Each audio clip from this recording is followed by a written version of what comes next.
नमस्कार, स्वागत है आपका हमारे YouTube चैनल खबरों की खोज खबर में। मैं हूं सुधा त्रिवेदी। आज बात करते हैं विपक्ष यानी कांग्रेस के उस फुल टॉस की जिस पर हमारे देश के प्रधानमंत्री ने छक्का मार दिया और उसके बाद विपक्ष ने ये हल्ला भी मचाना शुरू कर दिया कि ऐसी गेंद पर तो प्रधानमंत्री जी को कायदे से आउट हो जाना चाहिए था, उन्होंने क्यों छक्का मारा। ये बड़ा हास्यास्पद कुतर्क है। अगर आप अच्छी बॉल डालेंगे, फुल टॉस इस तरह के डालेंगे और सावधान बल्लेबाज होगा तो वो छक्का जरूर मारेगा।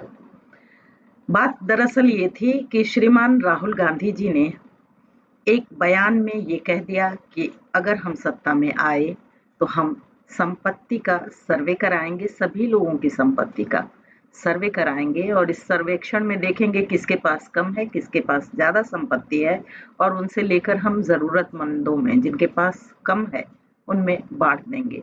रीडिस्ट्रीब्यूशन ऑफ वेल्थ की बात उन्होंने कह दी। हालांकि यह उनके कांग्रेस के मैनिफेस्टो में था भी नहीं डाला। यह एक वामपंथी विचारधारा है और सर्वथा अव्यावहारिक है। पहले ही ये दुनिया भर में मुंह के बल गिर चुका है। इसकी कोई जरूरत नहीं थी इस बयान की अभी। जाहिर है सत्ताधारी पार्टी को वो मुद्दा लपकना था, उन्होंने लपका, उन्होंने मंगलसूत्र और घुसपैठिए और अल्पसंख्यक और जाने क्या क्या बातें कही। क्या उन्होंने गलत कहा? नहीं, उन्होंने जनता के मन के संदेह को ही आवाज दी है। जो जनता के मन में संदेह था है उसी को प्रधानमंत्री जी ने आवाज दी, शब्द दिए और इसीलिए जनता उनके पक्ष में हो रही है। इस बयान से अगर राहुल गांधी जी ने सोचा होगा कि जनता, गरीब जनता का ध्रुवीकरण उनके पक्ष में हो जाएगा तो वो एक बार फिर गलत साबित हो रहे हैं, होंगे। इस तरह की बात करना हमारे देश में कि हम संपत्ति का पुनर्वितरण करेंगे, वह किसी भी तरह से जनता को मान्य नहीं हो सकती। जले पर नमक छिड़कने या आग में घी डालने का काम श्री सत्यनारायण गंगाराम पित्रोदा यानी popularly known as Sam Pitroda ने कर दिया। वो बैठे हैं विदेश में, अमेरिका है यूनाइटेड स्टेट्स, वहाँ कई स्टेट्स में 4-5 में एक इस तरह का कानून लागू है कि इनहेरिटेंस टैक्स लगाया जाता है। हमारे देश में भी कुछ बात इस तरह की चली थी, लेकिन अभी जब राहुल गांधी जी का बयान आया उसको जोड़ते हुए उसी बयान के बारे में पूछे गए सवाल के उत्तर में श्री पित्रोदा ने ये कह दिया कि उन्होंने इनहेरिटेंस टैक्स यानी विरासत कर की बात कर दी। अब जनता के मन का संदेह और दृढ़ हो गया कि ये लोग हमारी संपत्ति ले लेंगे। पूर्णिमा को होती है सत्यनारायण स्वामी की कथा, लेकिन उसके अगले रोज इनके बयान के आते ही चारों ओर केवल यही छा गया, क्योंकि यह हमारे समाज के बनावट के लिए बिल्कुल विपरीत चीज है।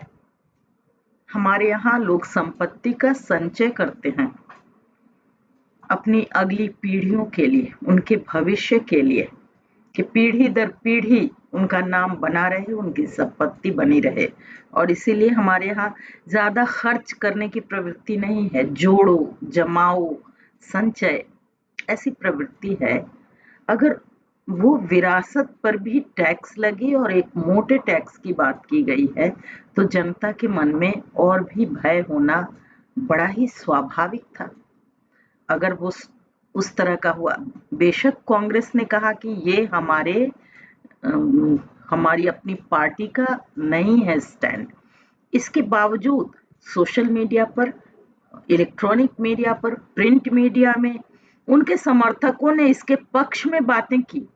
बहुत ही मजबूती के साथ वो खड़े हो गए सैम पित्रोदा के साथ और क्या क्या जाने ले आए जयंत सिन्हा और जेटली जी के बयानों को उठाकर।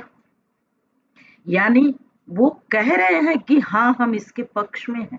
कितना भी एक बार कह दिया गया कि कांग्रेस का ये स्टैंड नहीं है, लेकिन इस तरह से समर्थकों का हल्ला बोल देना और सैम पित्रोदा के पक्ष में मजबूती से खड़े हो जाना क्या जनता के मन के संदेह को और दृढ़ नहीं करता?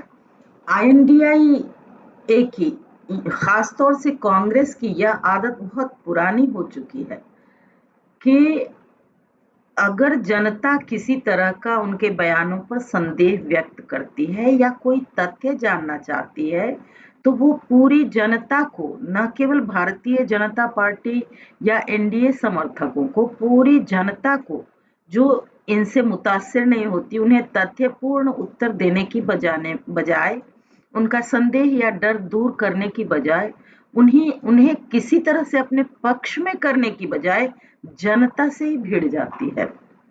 फटाक से व्हाट्सएप यूनिवर्सिटी और अनपढ़ कहकर जलील करने पर उतर आती है।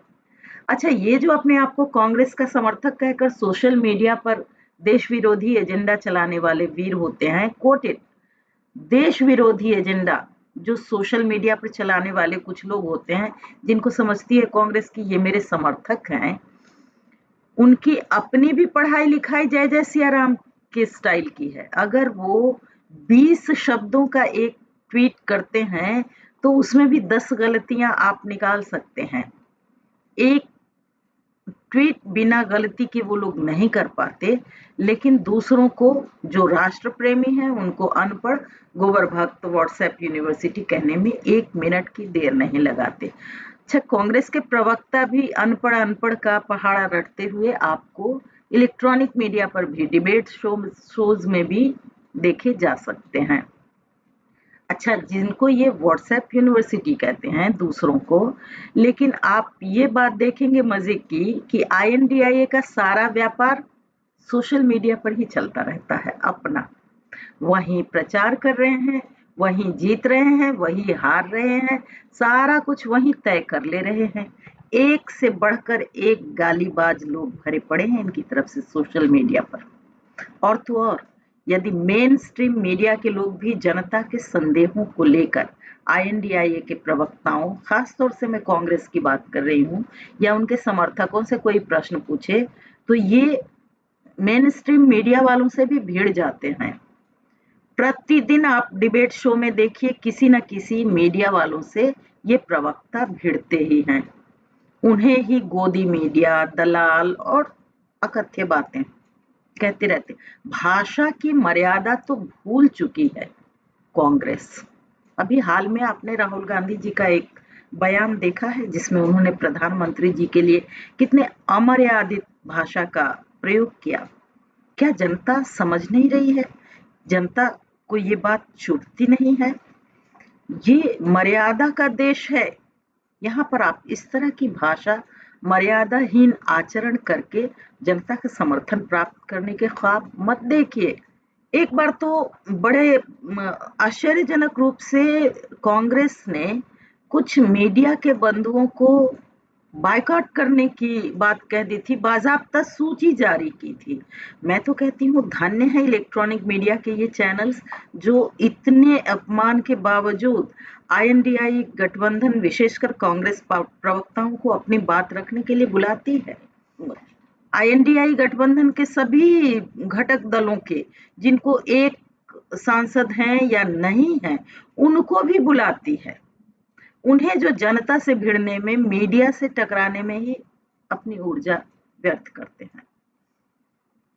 अच्छा, न केवल मीडिया को या जनता को गालियां देते हैं, वे ऑफिसर्स को भी धमकियां देते हैं, जनता को भी धमकियां देते हैं कि हमारी सरकार आई तो ऐसे बदला लिया जाएगा, सबका हिसाब किताब होगा, और जाने क्या क्या।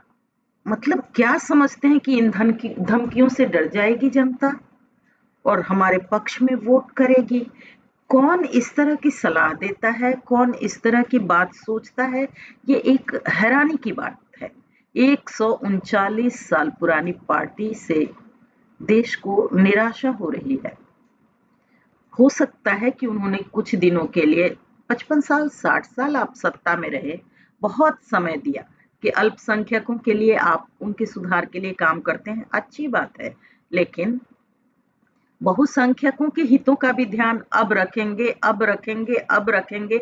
55 साल, 60 साल जब इंतजार किया जनता ने, तब इनको एक बार सबक सिखाने के लिए कहा कि आप बैठिए, आत्मनिरीक्षण कीजिए कि आपसे क्या गलती हुई है, और उसके बाद हम देखेंगे कि आपको दोबारा सत्ता में लाया जाए या नहीं, लेकिन आत्मनिरीक्षण करने की बजाय ये रात दिन जनता से ही भिड़ रहे हैं।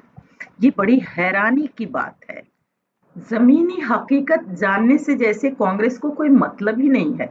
उनकी सारी लड़ाई एक्स पर चलती रहती है। ऐसे में सहमी हुई जनता कहीं पूरी पार्टी को ही एक्स न कर दे, ये इस बात को इनको सोचना चाहिए। तो आज की इस वीडियो में इतना ही। अगर आपको हमारा वीडियो पसंद आता है तो हमें लाइक करें, शेयर करें और सब्सक्राइब जरूर करें। बहुत बहुत धन्यवाद। जय हिंद। मिलते हैं अगले वीडियो।